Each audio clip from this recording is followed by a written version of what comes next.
Hello, I'm Glitchmaster, and today I'm going to teach you the basics of synthesizing a dubstep style snare in Serum. So step one is to open up Serum. And the first thing that I do is I make the fundamental of the snare. So I usually use analog BT sine.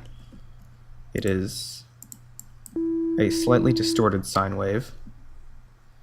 And the first thing I do is I make the volume envelope. So turn on one of Serum's LFOs to envelope mode, and turn off BPM sync so that the length of the snare doesn't change based on the tempo of the song. Around 2 Hertz is good. So something like this, and then drag the LFO onto the level of oscillator 1, or oscillator A, I suppose.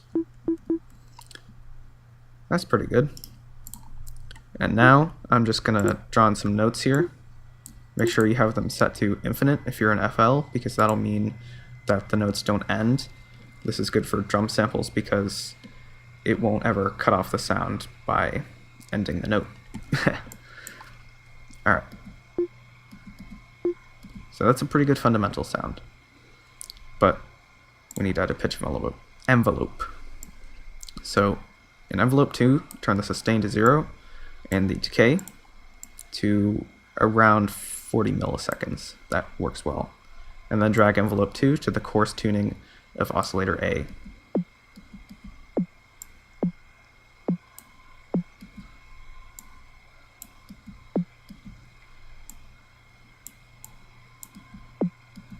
Something like that sounds good. And you can also adjust the slope.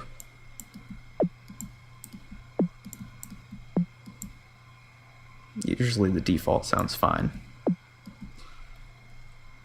Alright, and now the last thing we need to do with the envelope for oscillator A is just create this little ramp in like that. And what this will do is this will make it so that the fundamental doesn't take up the headroom that'll be used for the transient, and it'll make the transient louder. Alright, so the next thing is to load a stereo white noise sample into the noise oscillator in Serum. You could use some of the default noises, but I don't believe that those are stereo. I think they're only mono.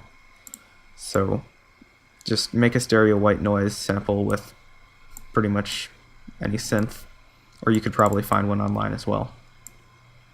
And then again, I'm going to do this envelope and turn off the BPM sync. So draw an envelope, something like this works, and then put it on the level of the noise. And this might sound familiar, because I believe this similar type of envelope is used by some old drum machines to make their clap sounds. So here's what the snare sounds like so far. Not super amazing. So the next step is going to be to high pass the noise, because you don't want all the low frequencies from the white noise, because white noise is equal across the spectrum. So I usually use a high pass 18 or 24 decibels per octave. That works. Route the noise in and be sure to take out oscillator A, because you don't want to high pass the fundamental.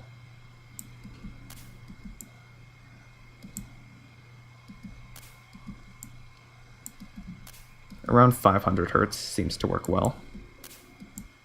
Something like that.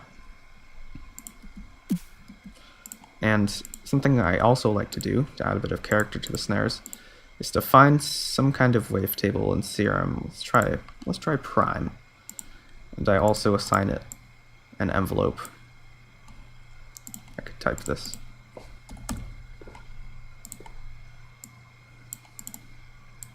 Usually just something short like this.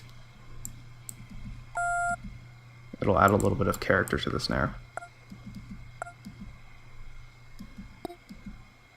And then that should also be high passed.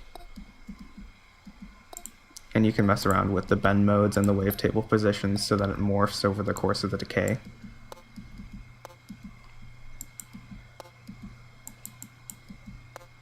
I suppose that sounds fine for now. Alright, turn back on these other 2 oscillators, and maybe turn this one down a little. Alright, sounded good so far. So the next step is going to be to distort it. I use the tube algorithm with 100% drive. But that doesn't sound very good. You can see it's just distorting the entire waveform, and the noise gets very distorted and it doesn't sound pleasant at all. So create another envelope. There's lots of envelopes when you're making drums. Lots of envelopes.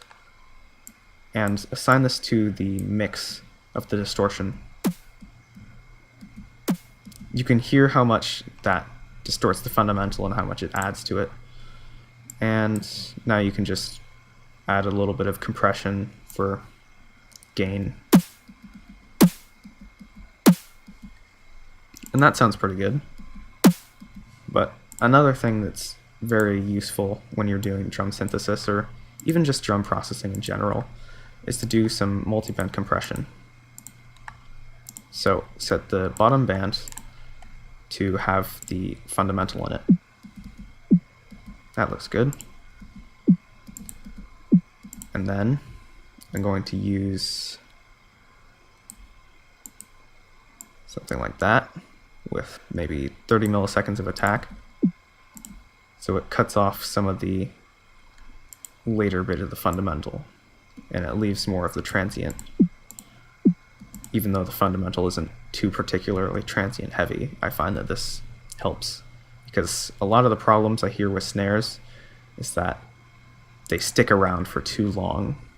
The fundamental sticks around too long and rings out, and you hear the tone, and the mids and highs ring out for too long, and it just sounds like a kind of a wall of noise and less like a transient kind of drum sound, like it should.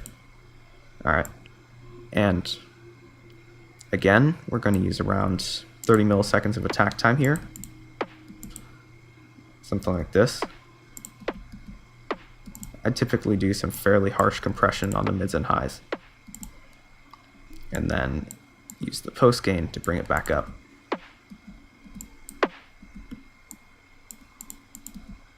Something like that. That sounds alright. Now we're going to do pretty much the same thing to the highs, again with the 30 milliseconds of attack. And this is kind of the main place where you want to adjust the release. A longer release will mean that there's less tail and it's more transient, and a shorter release will mean that there's more tail. So be sure to use the post gain as well.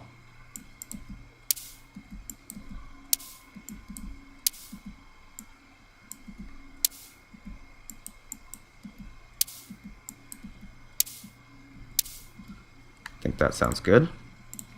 And I don't like to use Maximus's master band for compression because the attack works differently than it does on other compressors. It's some sort of pre-delay, so I usually just do soft saturation mode A and let it clip.